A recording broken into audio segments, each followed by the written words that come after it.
Você já se perguntou por que tens medo de falar em público? Olá, eu Avoco Daniel é o meu nome e hoje eu vou falar das causas do medo de falar em público. O medo é uma emoção que normalmente resulta da percepção de um perigo que pode ser real ou imaginário. O medo tem origem no sistema límbico, ou seja, no cérebro emocional, que quando se percebe, quando se tem a noção de um perigo real ou imaginário, o cérebro desenvolve neurotransmissores e envia estes neurotransmissores ao organismo no sentido de preparar a pessoa para lidar com a situação, perigo real ou imaginário, fazendo com que se envie vários neurotransmissores, dos quais se destacam a adrenalina, que prepara a pessoa para enfrentar com sucesso o medo de falar em público. Ou seja, o organismo prepara-se para enfrentar determinada situação. Não é por acaso que em certas situações, mães, pais, quando visualizam os seus filhos em perigo, conseguem arranjar forças extraordinárias para resgatar os seus filhos. É o que sucede, por exemplo, quando se verifica um incêndio numa residência. O pai, a mãe, ao verificar o filho, ao verificar o parente em perigo, consegue arranjar forças extraordinárias no sentido de resgatar a pessoa. Por isso, o cérebro fornece estes neurotransmissores e o cérebro prepara a pessoa para enfrentar o perigo com sucesso. Entretanto, em relação ao falar em público, constata-se que é um medo imaginário, é um medo que não é real, porque o público não mata, o público não aleja, o público não oferece um perigo real normalmente. O que acontece é que a pessoa evidencia este medo de falar em público em função de certos medos, ou seja, o medo de falar em público oculta outros medos, outros sentimentos que a pessoa tem. E eu aqui vou abordar somente três sentimentos que podem dar origem ao medo de falar em público, nomeadamente o medo à crítica, o medo de ser rejeitado e a insegurança.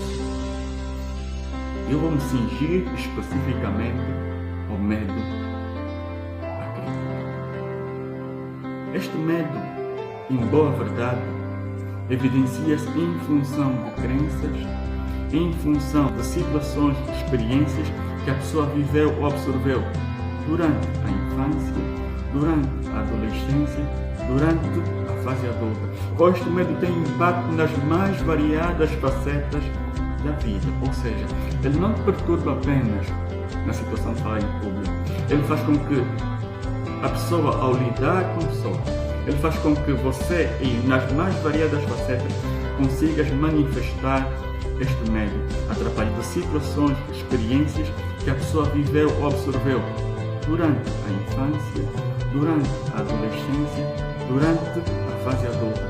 Este medo tem impacto nas mais variadas facetas da vida, ou seja, ele não te perturba apenas na situação de falar em público, ele faz com que a pessoa, ao lidar com pessoas, ele faz com que você, nas mais variadas facetas, consigas manifestar este medo, atrapalhando significativamente a tua vida. Isto para dizer que o medo à crítica é a causa do medo de falar em público. As pessoas por vezes atacam os efeitos, mas não o efeito que deve ser atacado, é a causa. Por isso, na ótica de Napoleon Hill, o autor da Filosofia do Sucesso e de um dos livros mais vendidos de todos os tempos, nomeadamente o Pense e Enriqueça, ele descortina vários sintomas que identificam pessoas que têm medo à crítica. E eu aqui vou descrever alguns sintomas, nomeadamente o acanhamento, ou seja, um comportamento retraído, reservado diante de pessoas estranhas, diante de pessoas que normalmente não são de convivência normal, a falta de controle na voz, na postura e nos gestos, ou seja, a pessoa quando está diante de certas circunstâncias não consegue controlar o tom de voz, não tem o domínio, não tem o controle, não consegue administrar a postura e não consegue também controlar a respectiva voz. Outro sintoma é a falta de firmeza nas decisões, a falta de capacidade de exprimir opiniões com firmeza, ou seja, é uma pessoa que decide agora, que também pode decidir, muda com muita facilidade as suas decisões, uma pessoa que não tem decisão própria, uma pessoa que não tem aquela capacidade de exprimir as suas próprias opiniões, tem sempre medo, não consegue falar, não consegue exprimir as suas ideias. Outro sintoma cinge-se no complexo de inferioridade, ou seja, a pessoa ao lidar com outros acha sempre que esta pessoa é mais inteligente, que esta pessoa sabe mais, que esta pessoa é mais especial, ou seja, esta pessoa comporta-se como inferior diante das demais pessoas. Outro sintoma é a falta de iniciativa, a falta de confiança nas próprias ideias, ou seja, esta pessoa não tem iniciativa, não consegue desenvolver os seus ideais. Esta pessoa fica refém nas ideias dos outros, porque não confia em si mesmo, não confia nas suas ideias, não confia no potencial que tem e muito menos nas ações que pode desenvolver em função do potencial que oferece. E o último sintoma é a falta de ambição. Esta pessoa é facilmente influenciada por outras pessoas. É uma pessoa que contenta-se com o pouco que tem, contenta-se com o pouco que é, porque não tem coragem de ir mais além. Não tem coragem de enfrentar os seus medos. Não tem coragem de enfrentar as pessoas no sentido de alcançar e de concretizar os seus ideais.